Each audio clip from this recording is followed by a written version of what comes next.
Welcome back, everybody. Today we're going to be talking about the newest balance patch for epicseven. I know it's been a little bit, but thankfully I'm still covering and keeping up with epicseven. That said, there are a lot of characters added through the balance patch, and I'll also talk about my thoughts with Zarya, which we'll go over in a moment. But without further ado, let's get into it. So first off the list of buffed characters is Ravi, Architect Laika, Zio, Zahawk, Shuri, Hassoul, which I think is a very interesting set, but more aggressive set of DPS characters. In addition to this, they're also buffing or changing mature sunglasses and also changing target, which I'm assuming is because of all of the annoyances with playing against the evasion characters.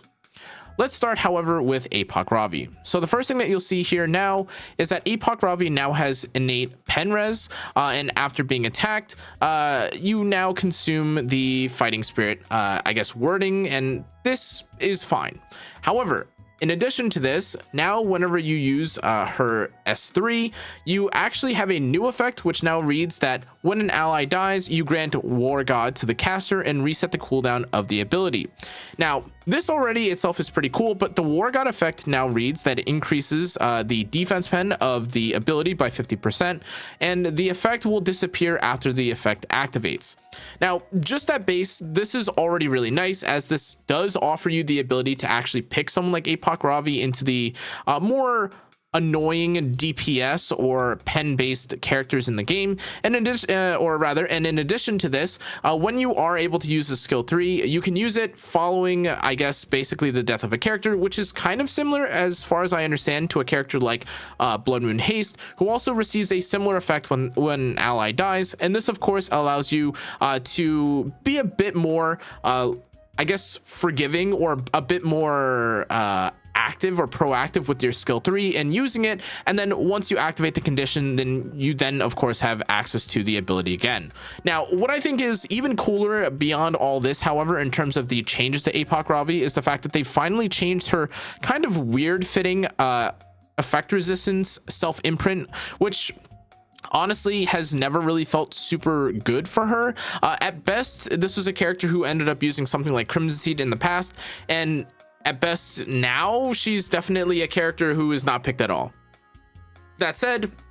I think the pen changes are quite nice. I think the ability to, of course, give War God to the caster and reset the cooldown of the ability is also pretty cool. And this, alongside the defense pen of said ability, with the added crit chance, I think may actually make her a character worth picking, especially with the pen resistance specific buff that you can get as a card from RTA. Now, beyond this, I do also think that you may be able to pick this character in something like Arena or Guild War if you end up using someone like Ilanov, but as this is definitely something that can be handled or dealt with if you have someone like New Moon Luna, we'll have to see how effective the character really is, as well as, of course, how viable the character can really be with other injured characters in the game, or even certain characters like Setsuka blinding and making her way more difficult to play. Now, we also have a change to Architect Laika, which I also think is pretty cool. The first thing is that number 1, for her skill 1, this now has a speed scaling attached to it, which is not insane, but decent. And in addition to this, now you have a change to laying the groundwork, and now you effectively give yourself an attack increase and immunity when you use this ability, and it also gives you an extra turn to the caster. Now, this is something that definitely should have just been how it worked in the past. As far as I understand, this was something that was balanced around Abyssal Yufin in the past, with the combat readiness being here, but now that it feels like Architect Laika has kind of stepped out of the spotlight and hasn't been as good in recent times, it feels that this is an appropriate change to her, as they've obviously noted through the extra turn addition or change from her kit. Now, I do want to say that beyond this, also being given the attack and immunity in this case is also pretty cool, though this doesn't really change anything, as again, formerly it was that you would just use your skill 3 and you would kill.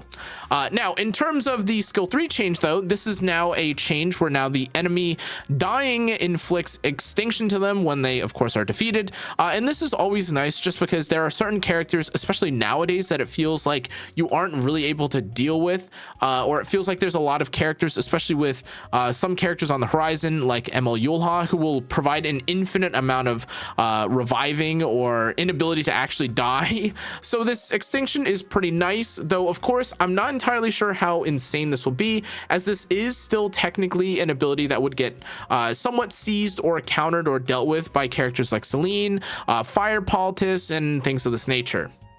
Now, beyond this, I do also want to say that the upcoming change to Zio, which is what we're seeing right now, is also pretty noteworthy, as they've just given him effectively another 10% speed, or another 10% of his combat readiness bar, which effectively accounts for roughly something anywhere between, I guess, like 30 and 50 speed, depending on how you read this. Well, maybe 50 is being a bit generous, but anywhere between 30 and usually 30 to 40 speed on top of what he had in the past. This is why a lot of people that end up racing or playing a character like Zio will keep him in the 270 to 280 range, so that you aren't able to outspeed him through some other means. But this, I actually think, is pretty cool, because it obviously allows him to lessen his stat breakpoint, but also for those that really tried to push the limit and try to outspeed a Zio with imprints, as far as I tell, this should kind of stop this from ever happening again, as it was already somewhat difficult, though a bit RNG, in terms of whether or not you could race someone that had a Zio with 2 imprints and win. It was like a bit 50-50, and you definitely had to be in that 320 to like 330 range with an imprint or at base in order to do so. But an extra 10% combat readiness, like, it just kind of puts this or puts that idea out in the water, unless of course you're going to, I guess, slow him down in this case, which again, this is just not going to be something that I think he's countered by. What I do think is way more impactful than this, however, is actually now the change from his soul burn being a 10 cost to dispel all buffs from the target, and now being a soul burn ignore ER. Now, one of the only ways that it has felt like in the past that Zio had been balanced, actually, is through the introduction of characters like Infinite Horizon Achilles or Sage Ball and Cezanne, where it was a bit of a 50-50 whether or not you'd even have enough effectiveness to actually push back these characters, as though some Zios were 250 effectiveness, there were also Infinite Horizon Achilles that were 350 ER. With this, it does feel like they've kind of decided that because of the evasion, because of characters like Arunka already introducing how strong they are into the game already, they've put back some of their strength into the character, as it feels like there are too many things now that make Zio feel a little bit trapped in terms of how you would use him, or at the very minimum, they're trying to make him a bit stronger and overcome some of these obstacles that may make him feel worse to play. And I, for one, though I'm not necessarily a huge fan of this, do think that it's interesting that they're taking this direction, as I don't think that Zio was necessarily weak, but it did feel like he had very clear weaknesses.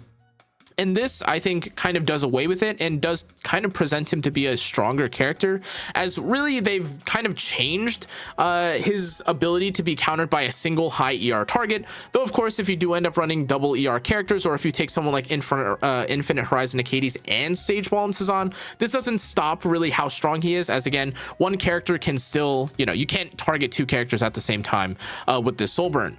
That said, we're also changing Ran, which is honestly really surprising, I guess, that it's taken this long for him to kind of fall off. He hasn't been good, to be clear, basically since, I guess, characters like Green Sid and things of this nature haven't been popular. In truth, Ran has kind of dropped off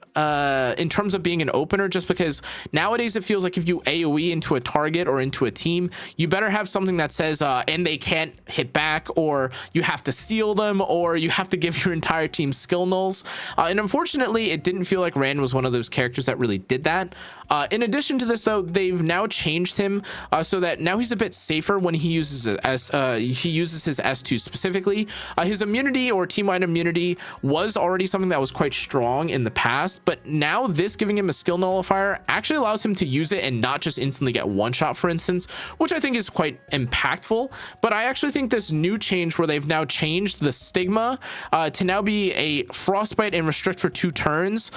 is pretty insane. All things considered, I do want to say, though, that they've also changed the effect of the defense break to now force him a bit into that DPS route, as opposed to people just running him super slow, as now if you want to defense break enemies, you'll have to crit with the character.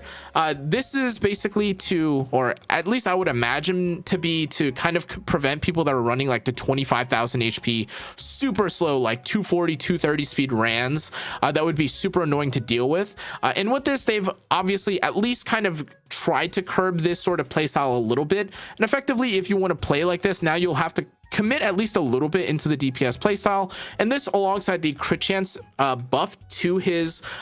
content, or rather his imprint concentration, does feel okay. But I do also want to say that in terms of building a lot of these characters, it has felt way easier to build someone like Ran on a crit chance neck as opposed to crit damage.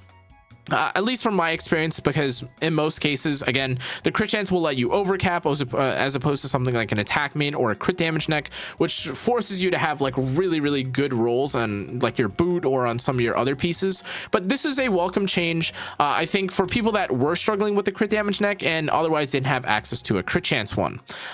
Overall, though, even just before we get to Zahawk, which I think is another very telling direction for how they're trying to take the game, I think all the changes that we've seen even before this are very in line with trying to make the game a bit less slow, or I guess give you some more options if you are a fast player or a more aggressive player, as there I think are going to definitely be a lot of more anti-aggressive or more defensive options being released in the future. But as we move to Zahawk, I think this is no more true than them now buffing Zahawk to now have the hit chance on his S1, and in addition to this, they're now buffing his S2 so that he first gives himself 30% CR, or rather gives the target 30% CR, and in addition to this, you also grant said character an attack increase, and you also give yourself, or rather not to the character, well, actually I believe that is actually how it works. I apologize. But the change for this, I should specify, is that now his S2 will give himself an attack increase and a hit chance buff, which is really nice, as in most cases, just having 50% hit chance isn't even necessarily enough to deal with all of the nonsense in the game, with characters like Setsuka now giving hit chance to the entire team. And with this, I think this is pretty cool. They're giving a lot of love to, I think, characters that have kind of fallen to the wayside, and again, Zahawk is no different. He's definitely felt way weaker as of late, as characters like the Shaltiers or the LPKs have kind of gotten buffs where he hasn't, and though I think that his S3 is a very powerful ability, this is just a nice change, and if nothing else, a very nice quality of life change, as even for people that just want to use him in Guild War, have definitely probably felt the struggle of being fighting someone like New Kid Aiden, or having to deal with characters that stack evasion on top of each other, and make this more of a 50-50 than a guarantee, which is again what he's really supposed to be, strength and niche wise when fighting against evasion characters. Now the next thing that we have to talk about, though, is the obvious change to his exclusive target, and with this, as far as I understand, and why I'm a bit confused by the wording of this, this EE in the past gave you an attack increase to the target and the caster for 2 turns. I'm assuming this doesn't, or this is a bit of a change where now you can't buff his ally, which is okay. But honestly, this doesn't really feel, or I'm not entirely sure what the direction of this is, or if I'm misreading this, but if they've removed the ability to give an attack increase to one of your allies, I think that's a little odd, as I don't even think this is necessarily something that is needed to keep Zahawk in check. But if this actually means that the attack increase and increased hit chance just is also granted to the ally, and they just put it into the base skill, that's cool as well. Now for Shuri, I think this is an interesting change. They've effectively made it so now he can actually use his kit. For those of you that even know or are familiar with what Shuri's kit does, he had some sort of workaround, or he had a focus system where you would want to be able to stack his focus, or you'd be able to use his focus, and this could push back the enemies or do a bit of damage. But now they're actually making it like a real system, or a real effective kit function, where now you start the battle with 3 focus, and when the focus is full, you consume it. But the way that this now works is that instead of it being where now at max focus you push back, this is now an effect ignore, or an ignore ER effect, which I think the idea behind this is supposed to be that if you end up using Shuri as somewhat of a speed imprint, it feels like he has some real oomph. And if you are fighting against characters for whatever reason that are maybe knights, or that characters are a bit tanky, or they end up being more ER focused, he actually has a bit of value, and it doesn't feel like the only imprint that you could take is Sid, or someone like Watcher Shuri, or even the Dark Shuri. This this feels just like a nice change to Shuri, and I think for people that are going to take imprints, this is probably going to be nice and maybe an answer for people that want to deal with or kind of counter some of the ER stackers. But ultimately, I think like even if you push back a character like Sage Ball and Cezanne through this, there are pretty rare scenarios where I think this will be enough by itself to kind of counter some of these ER characters without you, of course, already building in or having something that would deal with the Sage Balls or the Infinite Horizon Acades already to begin with your team. Now, the other change that we have is the Hassoul, and as far as I understand, this is just a bit of a change in terms of how good she is at countering or countering counter attacks. In addition to this, the amount of like flat damage or additional damage that you have here from Blade of Vengeance is quite impactful, though I think that granting herself immunity for 3 turns is also really nice, as I'm sure, though I'm not a huge Hassoul believer, or not believer, but player, I'm sure that what was happening for certain players when they had Hassoul is that they would just end up getting stunned, people would ignore her and just walk past her. That said, despite this change, I think this may be a character that either gets an E, or rather not an E, rather a I guess a change or a special change in the future, which may make her even better in addition to this. But as it stands right now, though I don't think she's bad, this change does make her or seem quite nice for people that stack counter characters in maybe Arena or Guild War. But otherwise, I think the immunity change here might be quite nice, as again, if you're stunned as a character that works like this, and the same can be said for characters like Pillis, nothing really happens or you're not really able to make full use of the character. So having I guess functions or mechanics in place like this that allow you to prevent yourself from getting CC locked is quite nice. Now, in terms of the changes to the artifact, there's only one, and this change is just a slight increase in terms of damage reduction for mature sunglasses. And though this artifact isn't bad, I'd actually like to talk about the fact that though some of these artifacts may not completely dominate the field or be way more impactful or insane compared to some other artifacts, I think with how many characters there are now in Epic 7, it is worth noting that some of these artifacts or old artifacts just being good, not amazing, is still valuable, as otherwise, you know, I myself only have so many Elbrises, or I only have so many Holy Sacks, and so even if this isn't like a perfect fit for some of my characters, having this artifact so I can use it on a character, I think is quite nice. And otherwise, I think this is a nice addition or just a nice change. It's a bit of a buff. I don't think mature sunglasses needs to change identity wise, because this is just supposed to be a semi-tank and semi-damage dealing knight artifact. But otherwise, I can understand why people may not find this a super gaga change or a super crazy one. Though I think what is crazy is this change now to target, which I think is super huge. Now, formerly, and as I'm sure a lot of you guys are familiar with, the target change was enough for certain characters so that if you were to use something like target on an evasion character, it did make it easier to deal with.